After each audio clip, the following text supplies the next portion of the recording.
आइए देखते हैं मूल जड़ रूट क्या होता है, कितने प्रकार के होते हैं। मूसला जड़ ये 4 प्रकार का होता है, मूसला जड़, परजीवी, अधिपाद और अपस्थानिक। दोस्तों हम समझेंगे मूसला जड़ होता क्या है।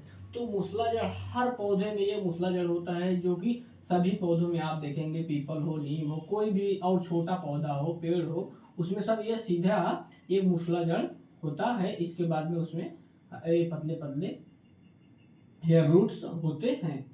तो दोस्तों ये हो गया मूसला जड़।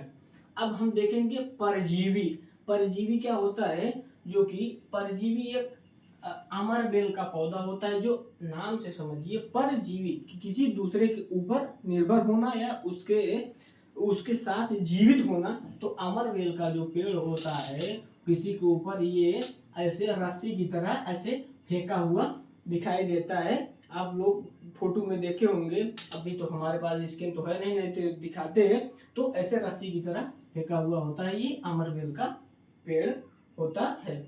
तो अधिपाद क्या होता है, तीसरा देखेंगे अधिपाद। अधिपाद जो होता है ये दूसरे के ऊपर पैदा होता है। दूसरे के ऊपर कैसे, जैसे कोई एक पेड़ है, कोई एक पेड़ है, आप कई बार देखे होंगे कि पीपल में नीम जाम जाती है। हाँ, नीम और कोई भी आम होता है, उसमें अगर किसी कहीं खोड़र ओड़र रहता है तो थोड़ी मिट्टियाँ रहती हैं, वहां पर कोई छोटा पौधा जाम जाता है। तो वो इस पौधे से, लेकिन इस पौधे के साथ साथ ये भी यहाँ से बड़ा हो जाता है। तो ये होता है अधिपाद। और अपस्थानिक क्या होता है दोस्तों, अपस्थानिक ये भूमि के ऊपर होता है। ये 2 प्रकार के होते हैं अपस्थानिक में, एक होता है स्तंभ मूल, एक होता है अवस्तंभ मूल। तो आइए समझते हैं अवस्तंभ और स्तंभ मूल में क्या होता है। स्तंभ मूल में जो 90 डिग्री पर अपनी जड़ सीधा बनाता हो, जैसे बरगद का पेड़ और पीपल का। आप देखे होंगे बरगद में 90 डिग्री पर जो उसकी जड़ें होती हैं, सीधा सीधा जमीन में रहती हैं और सीधे ही जाकर के जमीन में घुस जाती हैं। तो ये बरगद का पेड़ होता है।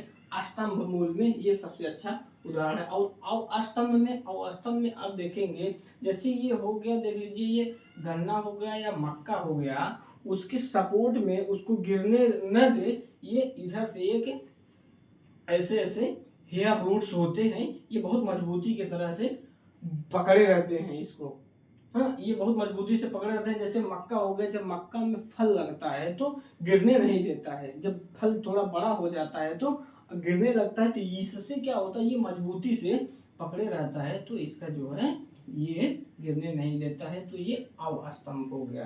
तो दोस्तों एक हम देख लेंगे यहाँ आरोही, एक होता है आरोही क्लाइंबिंग क्लाइंबिंग प्लांट जो होता है, इसको हम मनी प्लांट से समझते हैं। मनी प्लांट का पौधा जो होता है, आप घर के पास लगा देंगे तो वो उसमें एक रस्सी नुमा जो होता है, गोल गोल आप देखेंगे। नेनुआ देखे हैं, नेनुआ लौकी में जो कि ऐसे रिंग टाइप का बना होता है, इसी के सहारे ऐसे चढ़ते हैं। तो ऐसे मनी प्लांट में भी होता है ये, आप अपने घर में देखे होंगे या लगाए होंगे आस पास पड़ोस में, तो वहां देखने को मिलता है मनी प्लांट भी ऐसे दीवारों पर चढ़ जाता है।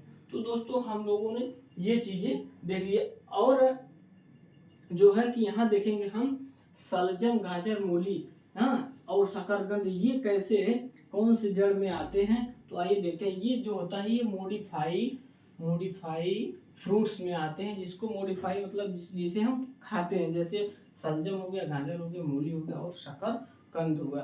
तो ये 4 प्रकार के होते हैं, शंकु जड़ और कुंभी और तर्क रूपी और कंदिल जड़। तो आइए समझते हैं ये कौन कौन से जड़ हैं। तो शंकु जड़ में ये गाजर होता है, इसमें इसकी जो जड़ें होती हैं ये ऐसे समझिए, सरल भाषा में ये जो होता है ऐसे त्रिकोणा प्रकार का, ये ऐसे सीधा हचाक से नीचे जाता है, ये होता है गाजर का। और जो सलजम होता है ये कुंभी जल होता है। आप लोग ऐसे समझिए, जलकुंभी देखे हैं कभी, जलकुंभी की तरह होता है ये सलजम जो होता है।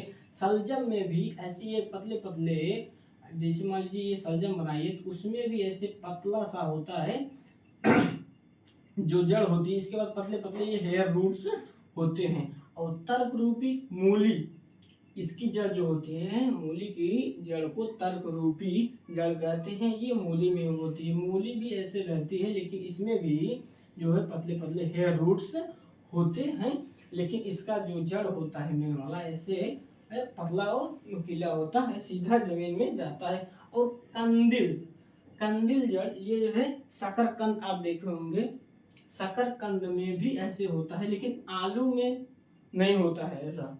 आलू क्या है आगे समझेंगे। तो शकरकंद में भी ये जड़ें होती हैं। तो दोस्तों हम लोगों ने ये सारी चीजें देख ली। और आलू, अदरक, ये सब क्या है, ये सब सारी चीजें तना है, तना वाले चैप्टर में हम आप लोगों को बताएंगे। तो दोस्तों आज हम लोगों ने देख लिया मूल, जड़, रूट्स, इसके बारे में सारी चीजें हम लोगों ने समझ ली। आशा और उम्मीद है कि आप लोगों को ये यूपी टेट में आपको क्वेश्चन यहाँ से देखने को मिलेगा। आशा है कि आपको ये सेशन अच्छा लगेगा और आप लोग शेयर और कमेंट करके जरूर बताएं ये सेशन कैसा लगा। धन्यवाद, मिलते हैं।